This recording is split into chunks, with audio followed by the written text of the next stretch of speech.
Anybody with a 2011, 2014 Dodge Charger, it's probably got leaks in the trunk, like I figured it out. So first thought was spoilers because they're on top. And then later I found out it's really coming through the lights. So quick view underneath. There's a 10 millimeters. Need a deep well here. After I pulled the liner off. The one plug for the center lamp assembly. So what I used for the wing to reseal it after I pulled off the dry rotted minimal gasket in here was a peel and stick 3M from Walmart, and I saw it at Lowe's as well. And it's got a sponge rubber, but it's very dense, so I doubt it's going to absorb water. And I put the stick to the wing just to make sure everything lined up, and I put the square pad, it's like an orangish color, put the square pad at a diagonal. It was just big enough. So for $5, got two very squeezable and yet looks like waterproof. And you can see that the contour of the wing versus the deck lid is not true to one another, so it's hard to get a seal with the original wing. And I went to the dealer and they know they messed up in this design. So I saw some surface rust coming from here, so I know this one was leaking and it's corresponded to a dry rot. And then so here's the back of a center panel light. Underneath here, I'm not going to break the glue. It's only a knife edge in here. And this rubber's the right rubber. And mine were getting a little dry rot, and you can't replace these. The dealer tells you to buy a whole new center lamp, which is probably $700. Same thing with the wing. They don't make just the gaskets. They tell you to buy a whole new wing to get that gasket. So it's not worth $2,000, I'm sure they want. So in looking at the back of the light, I also noticed there was a dry rotted foam right here, and it actually shrank. So there's huge gaps here and here. And I was getting the water after going through the drive-through car wash with all the high pressure. So what I believe the true leak was coming through here where that foam had shrank, and it was coming in here. And you see this, I've got it all covered up already, but there's a huge seam right here, and they don't do a good job filling it in. And then when they press all these shapes in here, it's very wrinkled under here. So that water was able to migrate right in. And what it does is it collects one place it goes in between the two layers of this metal, and it collects inside here, and when you lift it, it drains out. And the other place it goes is there's a heat relief here for the light bulb, and then there's also the plug right here, which is open. So they even suggested cutting in a weep hole, and I looked at the inside, and there's a cavity for the lights and then a separate cavity for a reflector. So I don't know where the best place to put the weep hole is. Maybe on this raised part right here, because that's where that hole is, and this hole may go to a different chamber on the other side. So for the time being, I'm going to leave it alone. I've got my other one, which had the failed lights, where you'll see them in here.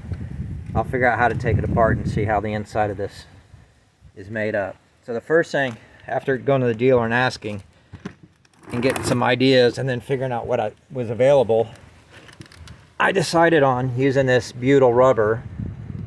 And this is I got this one at Home Depot in the roofing section, and this was cheap. It's like $5 or $10 for the whole spool here. This is the same stuff that makes duct tape sticky. It's also like plumber's putty. So what I did is I laid them out, and I heated up and rolled it on with a paint tape roller, and it still wanted to stick, so I also used the hair dryer to get it soft and pliable. And I went through with my hand and took out all the contours and made sure all that putty was pushed into these crevices and all these irregularities. So then I realized how sticky this is. It wants to pull my skin off almost. That if I get it on here and I ever take it apart again, it's going to destroy it. So I decided on painter's tape and taped over, and then that also lets me run my finger and see how smooth. And what I'm trying to do is build up a slightly elevated area for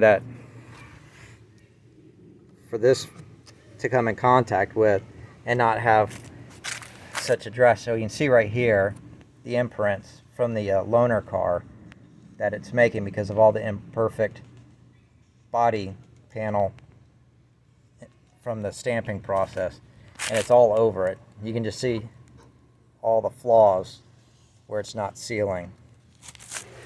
And then with the top one contracting, that water was just, I speculate, was mostly coming through here. And then inside this cavity, mostly on this side, when I had all this off, you could see that the stamping in here was a lot rougher than the stamping over here. So I'm just going to finish this up with the blue tape so that I have a nice smooth, and I can run my finger on here to get any other last minute bulges out, make it smooth. Maybe hit it one more time with a painting roller. That just helps you apply tape to a wall so you don't get all that wicking underneath the tape. And then make that nice and flat. Then I also went and searched, and I found these at Lowe's. So this is going to go on here. I don't know which width. So here's one that's a solid rubber. It's got that profile.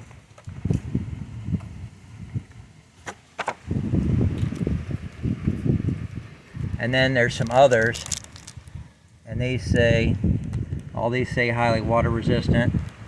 So it's the same line.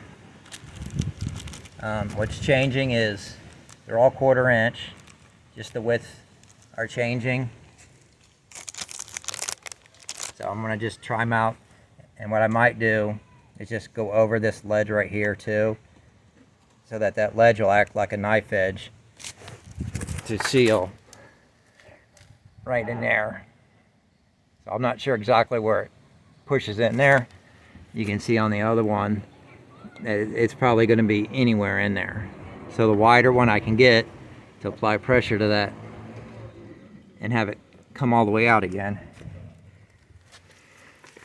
So here's this one.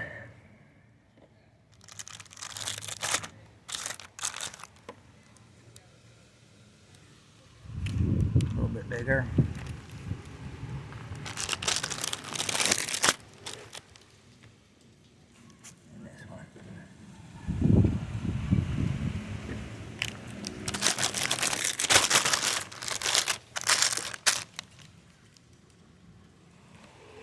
I'm not much of a videographer to do all this in stages, so I'm almost done, and I hope that helps.